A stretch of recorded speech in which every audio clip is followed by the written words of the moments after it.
Welcome to the video. Welcome to Deep Archive. Today we journey to the most guarded place on Earth to uncover secrets hidden beneath the ice. Antarctica, a continent larger than Europe, holding 90% of the planet's fresh water and more questions than answers. Here, silence speaks, wind writes, and the ice remembers. But beyond the weather and wildlife lies a lattice of restrictions, operations, and anomalies that defy easy explanation. Tonight, we open the file on Forbidden Zones, a wartime-scale expedition, a gravity riddle under Wilkes Land, and the truths that may be hidden in plain sight. This is not a travelogue. This is a guided walk along the edge of what we know and what we are told to accept. Keep your eyes open. Listen between the lines.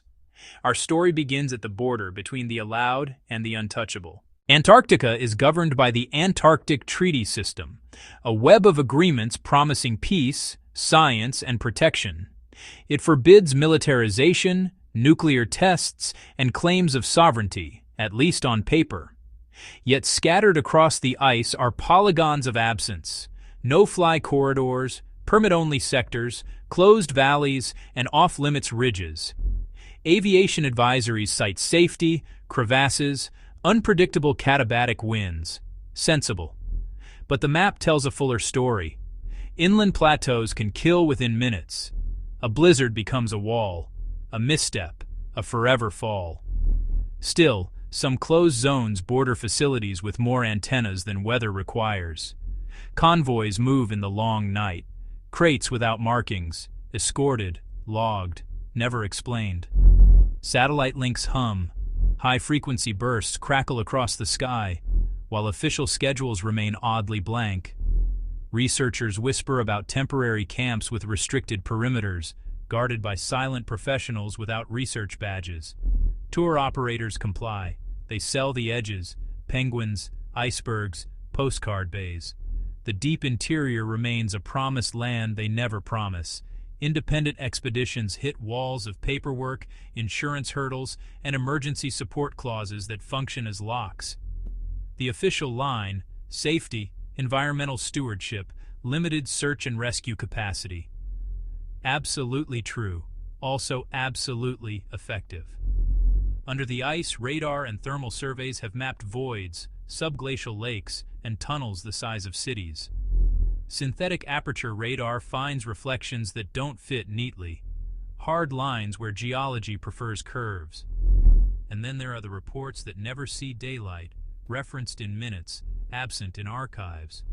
World leaders and civilians are banned from certain parts because some corners are not for wandering eyes.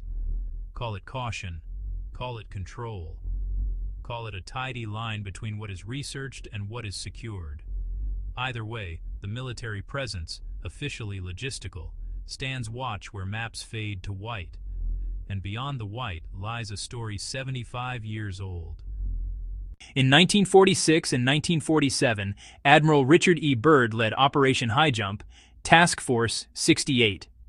13 ships, 33 aircraft, nearly 5,000 personnel, a polar armada under peacetime flags. Official objectives: train for cold, test equipment, establish Little America 4, extend U.S. sovereignty, an odd word for a treaty zone.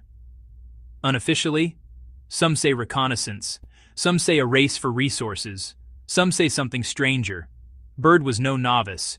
He had flown the pole, mapped ice, and survived the void.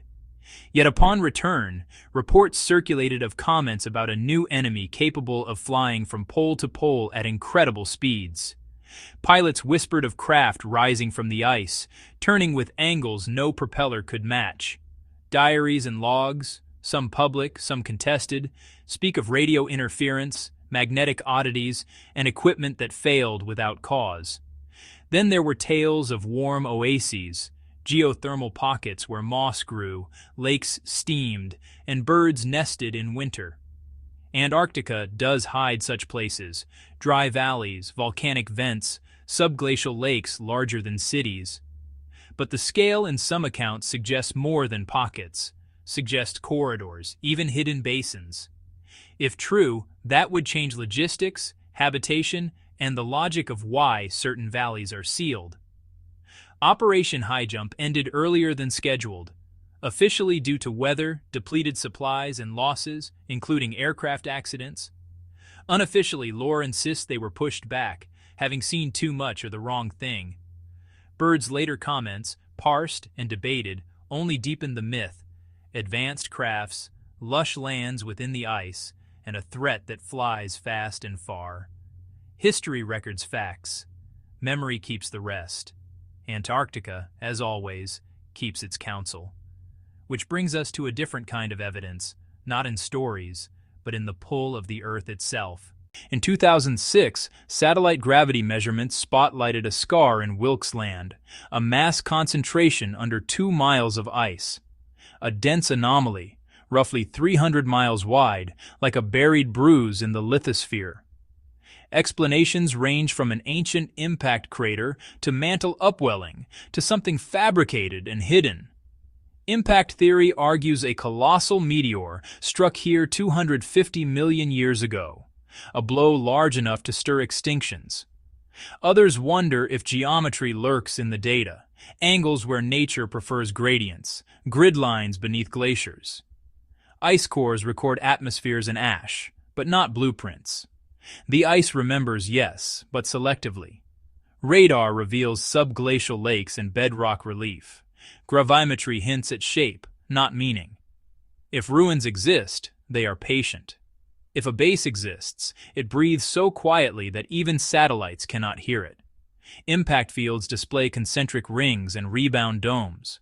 Artificial caverns would distort in straighter lines.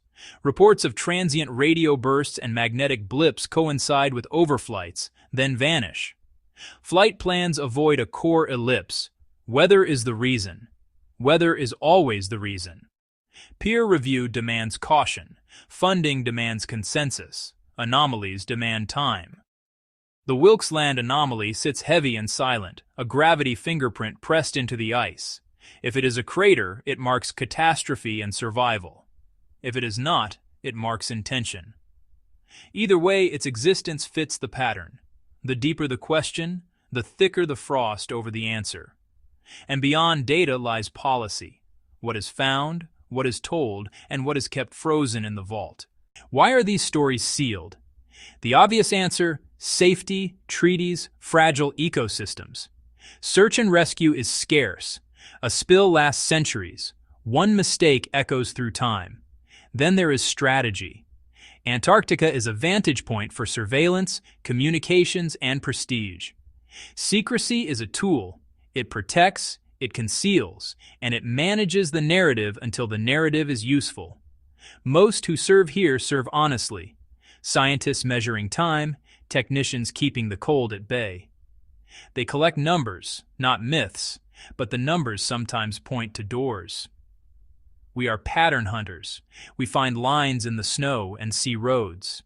And when the ice swallows a signal, we fill the silence with stories. The forbidden zones stand, the Highjump dossier lingers, the Wilkes Land anomaly waits. Hidden truths thrive where complexity meets distance and frost. One day, the ice may give up more of its dead and more of its designs. Until then, listen to the wind. It remembers the shape of everything.